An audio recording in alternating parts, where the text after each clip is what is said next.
How to reset Bank of America online banking account passcode. Let's get started. First, launch your preferred browser. Now in the search box type in bankofamerica.com and then search for it. You will be directed to the official website of it. Now click on the option of login. You will be directed to the login page. Now here you will need to provide your Bank of America account's credentials, user ID and the password. As you want to reset your passcode, click on the option of Forget ID or the password. Now from here you are able to reset your password. First up, you have to provide some details. Type in your card or account number, last 6 digits, then type in your social security number, SSN or tax ID number, TIN.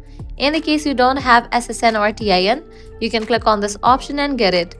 After you provide these details, click on Continue, and in the next page you will be prompted to enter a new password for your account. After you type in that, you can save it, and just with that your passcode will be reset. So this way you can easily reset your Bank of America online banking account's passcode. If this guide was helpful, do not forget to like, share and subscribe. Thanks for watching.